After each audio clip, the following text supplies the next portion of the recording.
ಕೃಷಿ ಚಟುವಟಿಕೆ ಇದು ರೈತನ ವಾಹಿನಿ. ಸರ್, ಮೊದಲನೇದಾಗಿ ನಿಮ್ಮ ಒಂದು ಕಿರು ಪರಿಚಯ ಮಾಡಿಕೊಡಿ ಸರ್.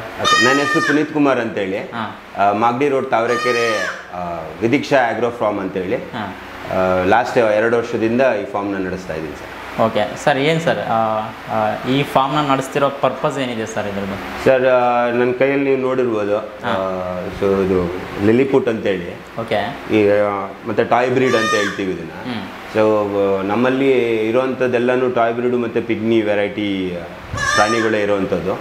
ಒಂದು ಪ್ರಾಣಿ ಅಂತ ಹೇಳಿದ್ರೆ ಮೇಕೆ, ಕುರಿ, ಮತ್ತು ಹಸು, ಕುದುರೆ. ಸೊ ಈ ಥರ ಪಿಗ್ನಿ ವೆರೈಟಿ ಮತ್ತು ಟಾಯ್ ವೆರೈಟಿ ಮತ್ತು ಪೆಟ್ ವೆರೈಟಿ ಅಂತ ಹೇಳ್ಬೋದು. ಅದ್ರದ್ದು ನಮ್ಮದು ಫಾರ್ಮ್ ಇದೆ ಸರ್. ಸರ್, ಇವಾಗ ನೀವು ಈ ಒಂದು ಫಾರ್ಮಿಂಗಲ್ಲಿ ಮಾಡ್ಬೇಕಂದ್ರೆ ಈ ಕುರಿ ಸಾಕಾಣಿಕೆ ಇದೆ, ಮೇಕೆ ಸಾಕಾಣಿಕೆ ಇದೆ, ಅದೆಲ್ಲ ಮೀಟ್ ಪರ್ಪಸ್ಗೋಸ್ಕರ ಮಾಡ್ತಾರಲ್ವ? ಸೊ ಅದನ್ನೆಲ್ಲ ಮಾಡದೆ ಈ ಒಂದು ಯಾಕೆ ಪೆಟ್ ವೆರೈಟಿನ ಚೂಸ್ ಮಾಡ್ಕೊಂಡಿದ್ದೀರಾ ನೀವು? ಸರ್, ಫಸ್ಟ್ ಆಫ್ ಆಲು ನಾವೊಂದು ಸ್ವಲ್ಪ ಪ್ರಾಣಿ ಪ್ರಿಯರು ಸರ್. ಓಕೆ, ಇದನ್ನು ಚೆನ್ನಾಗಿ ಸಾಕ್ಬಿಟ್ಟು ಇದನ್ನು ತಿರ್ಗಾ ಕುಯ್ಯಕ್ಕೆ ಕೊಡಬೇಕು, ಇಲ್ಲ ಮಟನ್ ಪರ್ಪಸ್ಸು ಕೊಡಬೇಕು ಅಂತ ಹೇಳಿದ್ರೆ ನಮಗೂ ಬೇಜಾರಾಗುತ್ತೆ. ಆ್ಯಂಡ್ ಎರಡನೇದು, ಇದೊಂದು ಅಡೋರಬಲ್ ಆಗಿದೆ ಅಲ್ಲ ಸರ್. ಅಡೋರಬಲ್ ಅಂದರೆ ತುಂಬ ಮುಗ್ಧವಾಗಿದೆ. ಒಂದು ಎಲ್ಲರಿಗೂ ಈ ಥರದ್ದೊಂದು ಇಡಬೇಕು ಅನ್ನೋದೊಂದು ಪ್ಯಾಷನ್ ಇರುತ್ತೆ. ಸೊ ಹಾಗಾಗಿ ನಾನು ಅದರಲ್ಲಿ ಡಿಮ್ಯಾಂಡ್ ಇರೋದ್ರಿಂದ ನಾವು ಇದ್ರದ್ದೇನೆ ಬ್ರೀಡಿಂಗು ಮತ್ತು ಸಪ್ಲೈ ಏನಿದೆ ನಾವು ಮಾಡ್ತಾ ಇದ್ದೀವಿ ಸರ್. ಅಂದರೆ ನೀವು ಹೇಳ್ತಿರೋ ಪ್ರಕಾರ ನಾರ್ಮಲ್ ಮೀಟ್ ಕೊಡ್ತಾರಲ್ವ, ಸೊ ಅದಕ್ಕಿಂತ ಡಿಮ್ಯಾಂಡ್ ಇದಕ್ಕೆ ಜಾಸ್ತಿ ಇದೆನಾ? ಹೌದು ಸರ್. ಸೊ ಹೆಂಗೆ ಹೇಳ್ತೀರಾ ಸರ್ ಡಿಮ್ಯಾಂಡ್ ಇದೆ ಅಂತ? ಸರ್, ಫಸ್ಟ್ ಆಫ್ ಆಲ್ ಏನಾಗ್ತದೆ, ಮೀಟ್ ಪರ್ಪಸ್ಗೆ ಕಂಪೇರ್ ಮಾಡಿದಾಗ ನಾರ್ಮಲ್ ಆಗಿ ರೈತರೇ ಆಗಿರ್ಬೋದು ಇಲ್ಲ ಕನ್ಸ್ಯೂಮರೇ ಆಗಿರ್ಬೋದು, ಆ ಒಂದು ಪರ್ಟಿಕ್ಯುಲರ್ ಸೀಸನ್ಗೆ ಅಂತೇಳಿ ಪ್ರಿಪೇರ್ ಆಗ್ತಾ ಇರ್ತಾರೆ. ನಾರ್ಮಲ್ ಆಗಿ ಬಕ್ರೀದ್ಗೆ ಅಂತೇಳಿ ಒಂದಷ್ಟು ಜನ ಮೀಟ್ಗೆ ಅಂತ ಹೇಳಿ ಮಾಡ್ತಾರೆ. ಬಟ್ ಆಕ್ಚುಲ್ ಆಗಿ ನೀವು ರೆಗ್ಯುಲರ್ ಮೀಟ್ ಪರ್ಪಸ್ ಮಾರ್ಕೆಟ್ ಏನಿದೆ ಅದರಲ್ಲಿ ರೈತರು ಆ ಪ್ರಾಫಿಟ್ ಅನ್ನ ನೋಡೋದಕ್ಕೆ ಆಗೋದಿಲ್ಲ. ಬಟ್ ಇದ್ರಲ್ಲಿ ಏನಂತ ಹೇಳಿದ್ರೆ ಒಂದು ಪ್ರೀಮಿಯಂ ಅಲ್ಲಿ ಹೋಗ್ತದೆ. ಸೊ ನೀವು ನೋಡ್ಬೋದು, ಪೆಟ್ ಇಂಡಸ್ಟ್ರಿ ಅಂತ ಬಂದಾಗ ಅದು ಪ್ಯಾಷನ್ ಮತ್ತೆ ಲಕ್ಸುರಿ ಮತ್ತೆ ಒಂದು ಅಟ್ರಾಕ್ಟಿವ್ನೆಸ್ ಮತ್ತೆ ಏನೇನೋ ಹೇಳ್ತಾ ಇದೆಯಾ ಅಂತ ಕೇಳ್ತೆ.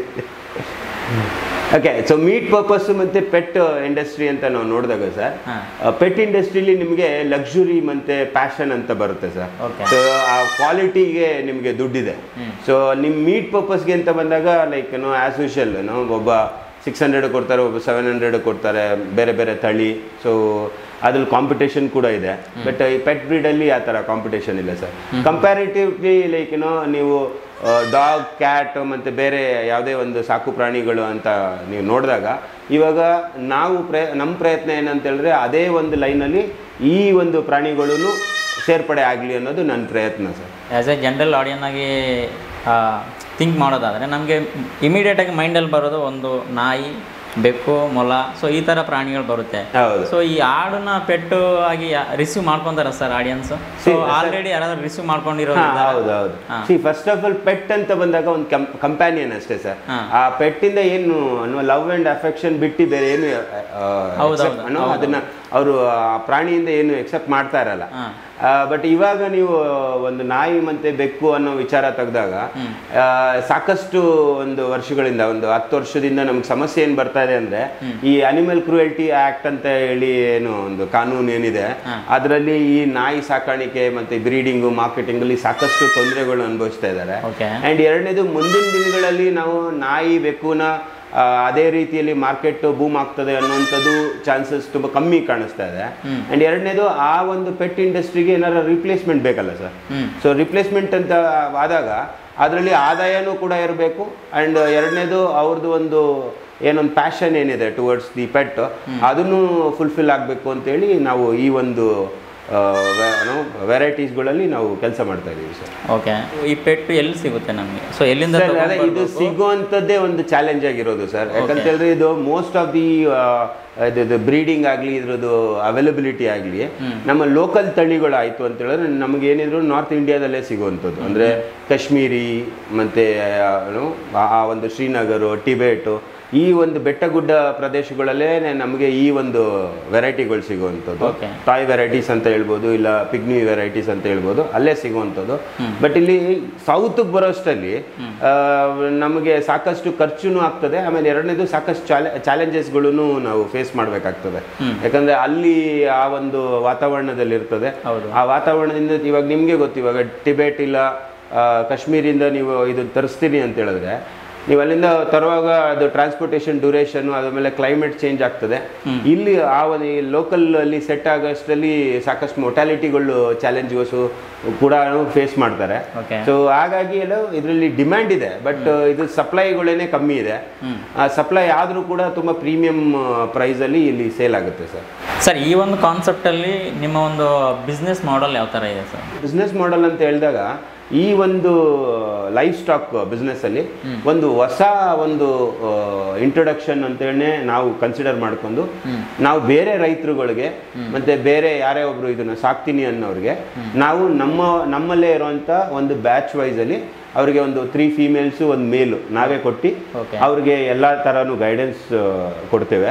ಇದನ್ನು ಹೇಗೆ ಮೇಂಟೈನ್ ಮಾಡಬೇಕಾಗಿರುವಂಥದ್ದು, ಇದು ವ್ಯಾಕ್ಸಿನೇಷನ್ ಆಗಿರ್ಬೋದು, ಇದು ಫೀಡಿಂಗ್ ಮ್ಯಾನೇಜ್ಮೆಂಟ್ ಆಗಿರ್ಬೋದು, ಅದ್ರ ಬಗ್ಗೆ ತಿಳಿಸ್ಕೊಡ್ತೇವೆ. ಆ್ಯಂಡ್ ಎರಡನೇದೇನಂತ ಹೇಳಿದ್ರೆ, ಇದರಲ್ಲಿ ಬರೋವಂಥ ಮರಿಗಳೇನಿದೆ ಅದನ್ನು ನಾವೇ ಬೈಬ್ಯಾಕ್ ಮಾಡ್ಕೊಳ್ಳೋಂಥ ಅಶೂರೆನ್ಸು ಕೊಟ್ಟಿರ್ತೇವೆ ಸರ್.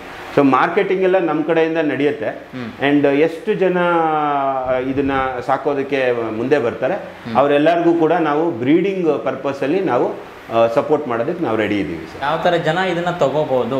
ಸೊ ಎಲ್ಲೆಲ್ಲಿ ಇವಾಗ ನಾರ್ಮಲ್ ಆಗಿ ಪೆಟ್ಸ್ ಅಂತ ಬಂದಾಗ ಸರ್, ನಾರ್ಮಲ್ ಆಗಿ ಈ ಫಾರ್ಮ್ ಹೌಸ್ ಓನರ್ ಆಗಿರ್ಬೋವಂಥದ್ದು, ಇಲ್ಲ ಈ ಪೆಟ್ ಟೀಮ್ಸ್ ಇರೋವಂಥವ್ರಾಗಿರ್ಬೋದು, ರೆಸಾರ್ಟ್ ಅವರು ಆಗಿರ್ಬೋದು, ರೆಸ್ಟೋರೆಂಟ್ ಅವ್ರು ಆಗಿರ್ಬೋದು. ನೀವು ಒಂದು ನಾಯಿ ಸಾಕಿದಾಗ, ನಮ್ಮ ನಾಯಿ ಬಗ್ಗೆ ಏನು ತಪ್ಪು ಈ ಭಾಳ ಅಭಿಪ್ರಾಯ ಇಲ್ಲ, ಬಟ್ ನಾಯಿಗೂ ಮತ್ತೆ ಒಂದು ಮೇಕೆ ಮರಿಗೂ ನಿಮ್ಗೆ ಅರ್ಥ ಆಗ್ತದಲ್ಲ. ಒಂದು ರೆಸಾರ್ಟಲ್ಲಿ ಒಂದು ಮೇಕೆ ಮರಿ ಪುಟ್ಟದಾಗ ಓಡಾಡ್ತಾ ಇದೆ ಅಂತ ಹೇಳಿದಾಗ ಅದ್ರ ಜೊತೆ ಎಂಗೇಜ್ಮೆಂಟ್ ಆಗಿರ್ಬೋದು, ಅದ್ರ ಜೊತೆ ಆಟ ಆಡುವಂಥದ್ದಾಗಿರ್ಬೋದು, ಇಲ್ಲ ಮಕ್ಕಳದ್ದು ಇನ್ವಾಲ್ವ್ಮೆಂಟ್ ಆಗಿರ್ಬೋವಂಥದ್ದು, ಲೈಫ್ ಸ್ಟಾಕ್ ಜೊತೆ ಇವಾಗಿನ ಈ ಮೊಬೈಲ್ ಯುಗದಲ್ಲಿ ಒಂದು ಪ್ರಾಣಿ ಪಕ್ಷಿಗಳ ಜೊತೆ ಒಂದು ಇನ್ವಾಲ್ವ್ಮೆಂಟ್ ಏನಿದೆ ಅದನ್ನು ನಾವು ನೋಡ್ಬೋದು ಸರ್. ಸೊ ಹಾಗಾಗಿ ನೀವು ಈ ರೆಸಾರ್ಟು ಮತ್ತು ಥೀಮ್ ಪಾರ್ಕ್ಸ್ಗಳು, ಅದಾದಮೇಲೆ ಏನೋ ಪೆಟ್ಸ್ ಅನಿಮಲ್ಸ್ ಇರೋಂಥ ಯಾರೇ ಒಬ್ಬರು ಪ್ಯಾಷನೇಟ್ ಆಗಿರೋರು ಅವ್ರ ಕಲೆಕ್ಷನ್ಸಲ್ಲಿ ಇದನ್ನ ಇಟ್ಕೋಬೋದು ಸರ್. ಎಲ್ಲ ವ್ಯೂವರ್ಸ್ಗೂ ಹೇಳೋಂಥದ್ದು ಏನಂತ ಹೇಳಿದ್ರೆ, ನಾವೇನು ಮಾಡ್ತಾ ಇದ್ದೀವಿ ಅದು ಒಂದು ಸ್ವಲ್ಪ ಯೂನೀಕ್ ಆಗಿದ್ದು ಆ್ಯಂಡ್ ನಮ್ಮದೇ ಆದ ಒಂದು ಕೊಡುಗೆ ಆಗಿರಬೇಕು ಅನ್ನೋ ಒಂದು ಪ್ರಯತ್ನದಲ್ಲಿ ನಾವು ಈ ಟಾಯ್ ವೆರೈಟಿ ಮತ್ತು ಪಿಗ್ನಿ ವೆರೈಟಿ ಅನ್ನೋಂಥ ತಳಿಗಳನ್ನ ನಾವು ಇಂಟ್ರೊಡ್ಯೂಸ್ ಮಾಡ್ತಾ ಇದ್ದೀವಿ. ಎರಡನೇದು, ಇದ್ರದ್ದು ಸಪ್ಲೈ ಮತ್ತು ಡಿಮ್ಯಾಂಡ್ ಎರಡಕ್ಕೂ ಬರುವಂಥ ಚಾಲೆಂಜಸ್ಗಳೇನಿದೆ ಅದನ್ನು ನಾವು ರೆಕ್ಟಿಫೈ ಮಾಡಿ ನಾವು ರೈತರುಗಳಿಗೆ ಇದನ್ನು ಯಾವುದನ್ನು ಹೇಗೆ ಹೆಚ್ಚು ಮಟ್ಟದಲ್ಲಿ ಇದನ್ನು ತಳಿನ ಅಭಿವೃದ್ಧಿ ಮಾಡ್ಬೋದು. ಆ್ಯಂಡ್ ಎರಡನೇದೇನಂತ ಹೇಳಿದ್ರೆ, ಮಾರ್ಕೆಟಿಂಗ್ ಬಗ್ಗೆ ಅವರೇನು ಯೋಚನೆ ಮಾಡೋವಂಥದ್ದು ಅಗತ್ಯ ಇಲ್ಲ. ಒಂದು ನಾರ್ಮಲ್ ಅವ್ರೇನು ಇವಾಗ ಕುರಿ ಮೇಕೆಗಳು ಏನು ಸಾಕ್ತಾ ಇದ್ದಾರೆ ಅದೇ ರೀತಿಯಲ್ಲೇ ಸಾಕುವಂಥದ್ದು ಇದು. ಬಟ್ ಚಿಕ್ಕದಾಗಿದೆ ಆ್ಯಂಡ್ ಅದ್ರದ್ದು ಮೇಂಟೆನೆನ್ಸ್ ಕೂಡ ಸಿಂಪಲ್ ಆಗಿರುತ್ತೆ.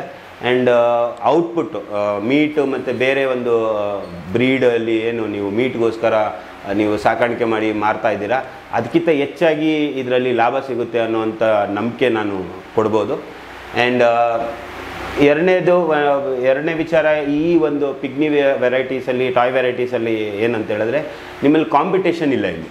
ಆ್ಯಂಡ್ ಎರಡನೇದು, ಜನ ಕಾಯ್ತಾರೆ, ನನಗೆ ಒಂದು ಒಳ್ಳೆ ತಳಿ ಬೇಕು, ಒಂದು ಅಲಂಕರಿಕವಾಗಿ ನನ್ನ ಒಂದು ಫಾರ್ಮಲ್ಲಿ ಚೆನ್ನಾಗಿರಬೇಕು, ನನ್ನದೊಂದು ಪರ್ಸ್ನಲ್ ಕಲೆಕ್ಷನಲ್ಲಿ ಇದೊಂದು ಇರಬೇಕು ಅನ್ನೋವಂಥ ಒಂದು ರಿಕ್ವೈರ್ಮೆಂಟ್ ಪುಟ್ ಅಕ್ರಾಸ್ ಮಾಡ್ತಾರೆ. ಆ್ಯಂಡ್ ಎರಡನೇದು, ಕೊನೆಯದಾಗಿ ಹೇಳ್ಬೇಕಾಗಿರೋದೇನಂತೇಳಿದ್ರೆ, ಈ ರಿಕ್ವೈರ್ಮೆಂಟ್ಸ್ಗಳನ್ನ ಫುಲ್ಫಿಲ್ ಮಾಡಬೇಕು ಅಂತ ಹೇಳಿದ್ರೆ ನಾರ್ಮಲಾಗಿ ಈ ತಳಿಗಳನ್ನ ನಾವು ನಾರ್ತಿಂದನೇ ತರಬೇಕಾಗ್ತದೆ. ಆ್ಯಂಡ್ ಎರಡನೇದು, ಇದಾದಮೇಲೆ ಒಂದಷ್ಟು ಎಕ್ಸಾಟಿಕ್ ವೆರೈಟೀಸ್ಗಳು ಕೂಡ ಇದೆ, ಅದನ್ನು ಕೂಡ ನಾವು ಇಂಟ್ರೊಡ್ಯೂಸ್ ಮಾಡ್ತೀವಿ.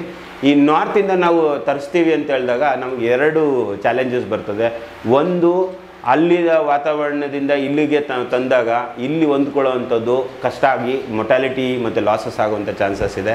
ಎರಡನೇದು, ನಾವು ಅಲ್ಲಿಂದ ತರಿಸುವಾಗ ಟ್ರಾನ್ಸ್ಪೋರ್ಟೇಷನ್ನು ನಿಮಗೆ 10 ರಿಂದ 15 ದಿನವರೆಗೂ ಟ್ರಾನ್ಸ್ಪೋರ್ಟೇಷನ್ ಆಗೋದ್ರಿಂದ, ವೇ ಆಫ್ ರೋಡ್ ಮತ್ತು ರೈಲ್ವೆಯಿಂದನೇ ಮಾಡೋದ್ರಿಂದ ಅಲ್ಲೂ ಕೂಡ ಮೊಟಾಲಿಟಿ ಆಗುವಂಥದ್ದು ಮತ್ತು ಲಾಸ್ ಆಗುವಂಥ ಚಾನ್ಸಸ್ಗಳಿರ್ತದೆ.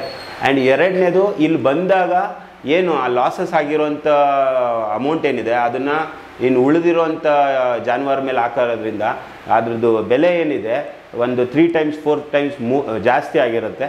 ಸೊ ಇಲ್ಲೇ ಸ್ಥಳೀಯವಾಗಿ ನಾವು ಇಲ್ಲೇ ಬ್ರೀಡ್ ಮಾಡಿ ಇಲ್ಲೇ ನಾವು ಸಪ್ಲೈ ಮತ್ತು ಡಿಮ್ಯಾಂಡ್ಗೆ ನಾವು ಅನುಗುಣವಾಗಿ ಇದನ್ನು ನಾವು ಮಾರ್ಕೆಟಿಂಗ್ ಮಾಡ್ತಾ ಹೋದ ಅಂತ ಹೇಳಿದ್ರೆ ನಮ್ಮದೇ ಆದ ಸ್ಟೇಟ್ ಕರ್ನಾಟಕ ಸ್ಟೇಟಲ್ಲಾಗಿರ್ಬೋದು, ಮತ್ತು ನಮ್ಮ ಪಕ್ಕದ ಸ್ಟೇಟ್ ಆದ ಕೇರಳ ಆಗಿರ್ಬೋದು, ಹೈದರಾಬಾದ್ ಆಗಿರ್ಬೋದು, ಅದಾದಮೇಲೆ ತಮಿಳ್ನಾಡು ಆಗಿರ್ಬೋದು, ಸಾಕಷ್ಟು ಬೇಡಿಕೆ ಇದೆ.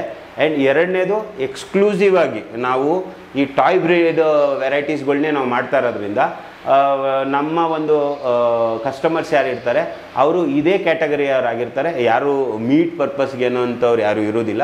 ಆ್ಯಂಡ್ ಎರಡನೇದು ನಾವು ಟಾಯ್ ಬ್ರೀಡ್ ಅಂತ ಹೇಳಿದಾಗ ನಾವು ಇವಾಗ ದೇಸಿ ತಳಿ ಅಂದರೆ ನಾವು ಜಿಂಕ್ ಆಗಿರ್ಬೋದು, ಬ್ಯಾಂಟಮ್ ಆಗಿರ್ಬೋದು, ಇಲ್ಲ ಅಂತೇಳಿದ್ರೆ ಲಿಲಿಪುಟ್ಸ್ ಆಗಿರ್ಬೋದು, ಈ ಥರ ಒಂದು ವೆರೈಟಿಲಿ ನಾವು ಗೋಟ್ಸ್ಗಳನ್ನ ನಾವು ನೋಡ್ತಾ ಇದ್ದೀವಿ. ಇನ್ನು ಮುಂದಿನ ದಿನಗಳಲ್ಲಿ ಎಕ್ಸಾಟಿಕ್ ವೆರೈಟೀಸ್ ಅಂದರೆ ಬೇರೆ ದೇಶದಲ್ಲಿ ಸಿಗುವಂಥ ಚಿಕ್ಕ ಚಿಕ್ಕ ವೆರೈಟಿ ಆಗಿರುವಂಥ ಮೇಕೆ ಕುರಿಗಳು ಕೂಡ ನಾವು ತರುವಂಥ ಎಲ್ಲ ಪ್ರಯತ್ನ ಮಾಡ್ತಾ ಇದ್ದೀವಿ. ಆ್ಯಂಡ್ ಎರಡನೇದೇನಂತೇಳಿದ್ರೆ ನಾವು ವಿದಿಕ್ಷಾ ಆಗ್ರೋ ಫಾರ್ಮಲ್ಲಿ ಈ ಕುರಿ ಅನ್ನುವಂಥದ್ದು, ಮೇಕೆ ಅನ್ನುವಂಥ ಲಿಲಿಪುಟ್ಸ್ ಏನಿದೆ ಇದನ್ನು ನಾವು ಸ್ಟಾರ್ಟಿಂಗ್ ಮಾಡ್ತಾ ಇರೋದು. ಬಟ್ ಮುಂದಿನ ದಿನಗಳಲ್ಲಿ ಇದೇ ಒಂದು ಕಾನ್ಸೆಪ್ಟಲ್ಲಿ ಕುದುರೆ ಆಗಿರ್ಬೋದು, ಇಲ್ಲ ಹಸು ಕರುಗಳಾಗಿರ್ಬೋದು, ಅದನ್ನು ಕೂಡ ನಾವು ಇಂಟ್ರೊಡ್ಯೂಸ್ ಮಾಡೋವಂಥ ಪ್ರಯತ್ನ ನಾವು ಮಾಡ್ತಾ ಇದ್ದೀವಿ. ಸೊ ಎಲ್ಲ ರೈತರುಗಳಿಗೆ ಮತ್ತು ಎಲ್ಲ ಒಂದು ಪ್ರಾಣಿ ಪ್ರಿಯರುಗಳಿಗೆ ನಾನು ರಿಕ್ವೆಸ್ಟ್ ಮಾಡ್ಕೊಳ್ಳೋದೇನಂತೇಳಿದ್ರೆ, ನಿಮ್ಮಲ್ಲಿ ಒಂದು ಸಣ್ಣ ಬ್ಯಾಚಲ್ಲಿ ಶುರು ಮಾಡಿ, ಒಂದು 2 ಇಲ್ಲ 3 ಅದರಲ್ಲಿ ಶುರು ಮಾಡಿ, ನಿಮಗೆ ಅದರ ಬಗ್ಗೆ ಅನುಕೂಲ ಅಂತ ಆದಮೇಲೆ ನಿಮ್ಮಲ್ಲೇ ಇರುವಂಥ ಸಿಗುವಂಥ ಮರಿಗಳೇನಿದೆ ಅದನ್ನು ದುಪ್ಪಟ್ಟು ಮಾಡ್ಕೊಂಡು ಅದರಲ್ಲಿ ಆದಾಯ ಬರೋವಂಥದ್ದು ಏನಿದೆ ಅದನ್ನು ದಾರಿ ಮಾಡ್ಕೊಳ್ಳೋವಂಥದ್ದು ಮಾಡ್ಕೋಬೋದು ಅನ್ನೋದು ನನ್ನ ನಂಬಿಕೆ. So all the best. ಕೃಷಿ ಚಟುವಟಿಕೆ ಇದು ರೈತನ ವಾಹಿನಿ.